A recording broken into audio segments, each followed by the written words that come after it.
Hello, I'm State Senator John Kavanagh, and welcome to another edition of Kavanagh's Corner, my constituent video report on the happenings at the Arizona State Legislature, and this edition is for the week of February 13th.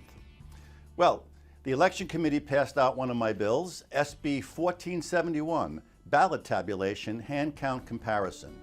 There's a lot of arguing about whether or not hand counting ballots are better or worse than machine counting, and whether hand counts are even feasible. This bill sets up an experiment. We're going to randomly select about 1,000 ballots, and we're going to take them and first put them through a machine. Then we're going to take those same ballots and we're going to give them to election workers who are going to conduct a hand count of all the officers on those ballots the way it is done during a regular election. While they're doing this count, they'll be timed to find out exactly how many workers can do how many hand counts per hour. Knowing this, we could then extrapolate as to how long would it take to count all of the ballots in a regular election. Once we get the two ballot totals, we compare them. If in fact they're different, then one method is wrong. And how do we find that out? Well, we take the ballots and we go to a second machine and we count it in the second machine. And we take the ballots and we give it to a second group of hand counters and they count the ballots again.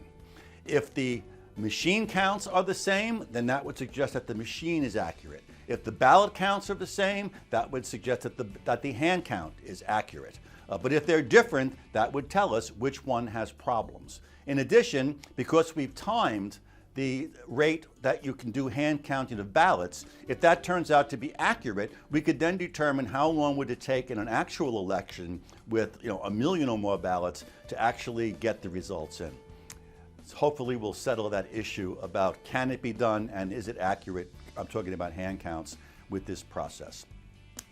I had a bill 1041 which also appropriates some money to improve the security of the state web system and computer system to prevent hacking and other problems that might invade your privacy.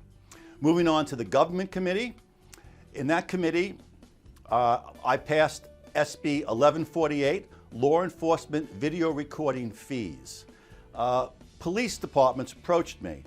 They were concerned about the very high cost of providing police video camera footage to the press or general members of the public who request to see that footage.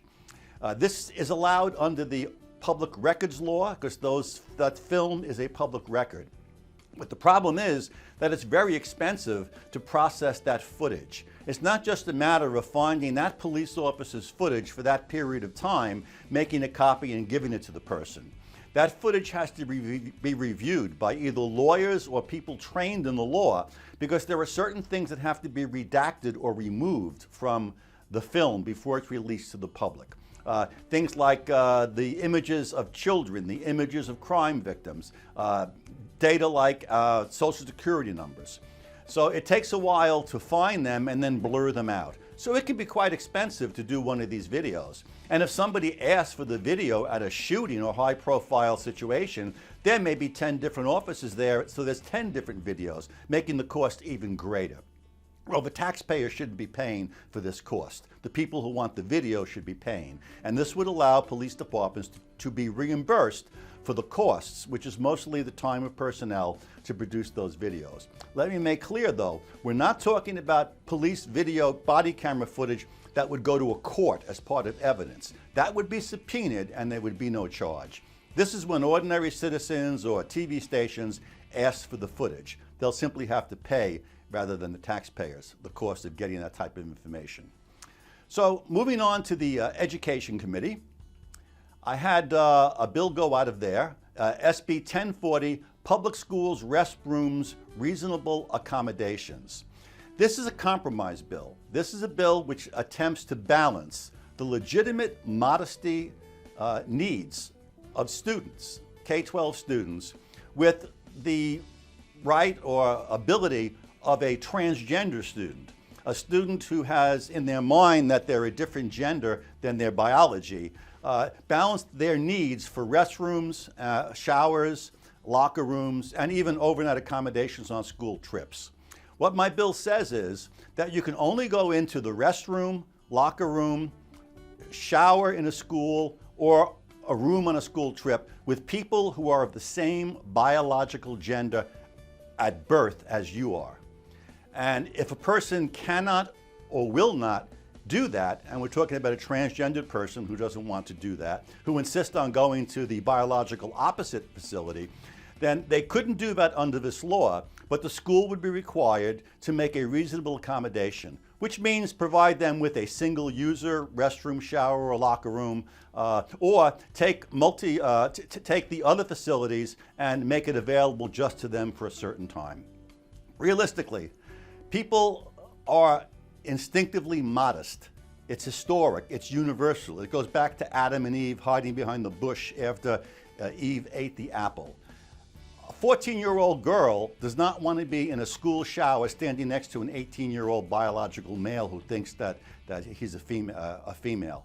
This bill would protect those young girls and other students from that, but by the same token, provide a facility for the transgendered person.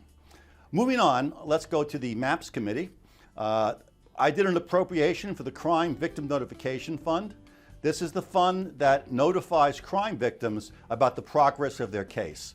It tells them if there are court hearings coming up that they might want to go to and testify against the person who victimized them. It tells them the status of the person who victimized them. Are they incarcerated, or are they out on the street where the victim might want to be careful? It gives extra money to speed up that system. I also had a bill on law enforcement investigations. Some police departments, in particular the Maricopa County Sheriff's Department, are years behind in doing internal police discipline investigations. Now, we're not talking about police officers who are charged with crimes. Those are criminal investigations.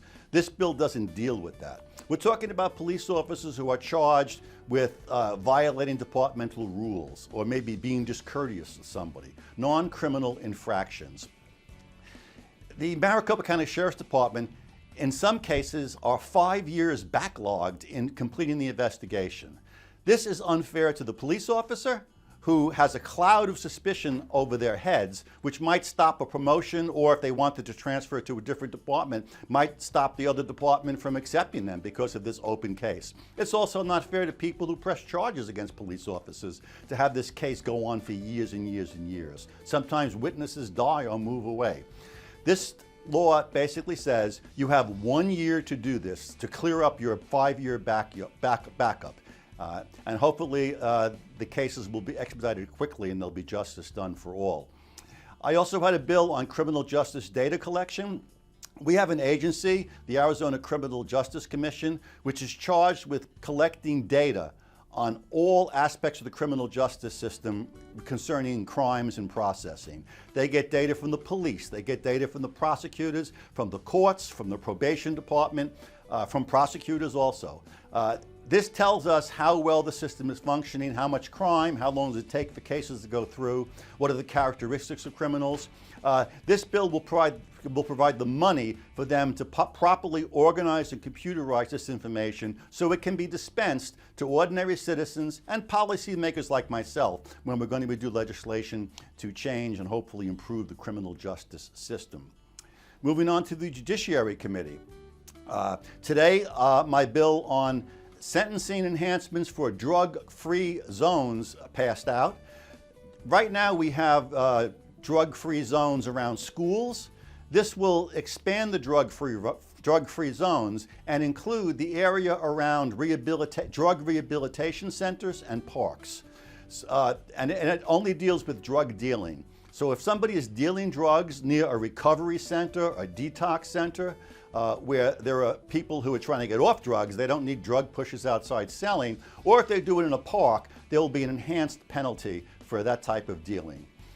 Also had a bill, 1291, that is attempting to do reforms and give more due process to guardianship cases. Guardianship or probate cases are situations where people who cannot make their own decisions. It might be a child because they're underage. It could be an adult because they've lost their mental facilities. In these cases, guardians are appointed to oversee their affairs. They have legal powers to act as if they were the person. There can be a lot of abuse in these areas. Even family members will sometimes fight with each other and try to get control of the person's assets. So this attempts to give more due process and more openness and correct some of these problems. Finally, I had a bill on animal shelter definitions. Right now, animal shelters are required to spay and neuter animals before they give them out to adoption.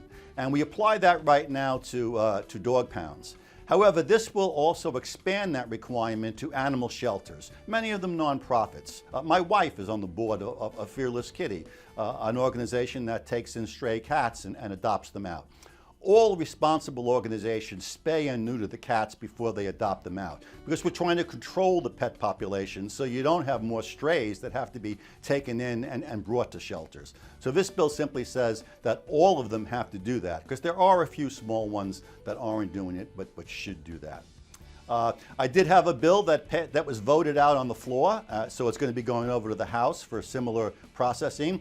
That is my nuclear energy management appropriation. All of the companies that co-own the Palo Verde nuclear power plant, they have to contribute fees into a fund that is used to prepare emergency evacuation plans and to give money to local police and fire departments to conduct safety drills or evacuation drills. Now, we don't think this will ever be necessary. It never has been necessary. But if there were a serious nuclear incident at that plant, we want the police and fire department to know how to properly respond, and we want to have the people in the area quickly and safely evacuated, and the monies in this fund are being appropriated to further those ends. And finally, my eyeglass prescription bill passed out on third read, and it too is on its way to the House to be processed there. I recently got a pair of eyeglass prescriptions and once again realized that the prescription for my new lenses was only good for a year.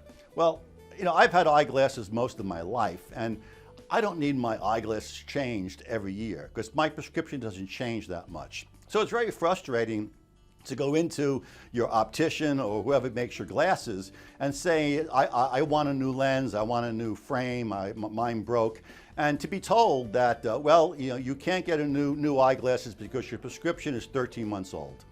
So my bill raises the life of a prescription from 1 year to 2 years. That's pretty much the standard around the country. However, I do have a safety measure in there which says if the prescribing doctor or optician believes that because of your young age, where eyes change more quickly, or maybe because you have some ocular condition that requires more frequent prescription changes, that the prescription can be written for less than 2 years. So that's this week's action, a very busy week. Next week there's only one committee meeting, my Appropriations Committee, so I'll have some more bills to report on. But we're going to begin taking all the committee bills that we've passed over the last 3 weeks to the floor for Committee of the Whole and third reading votes. So there'll be plenty for me to report on next week, and I urge you to tune into next week's Kavanagh's Corner, the video constituent services report of me, State Senator John Kavanagh. Thank you for watching.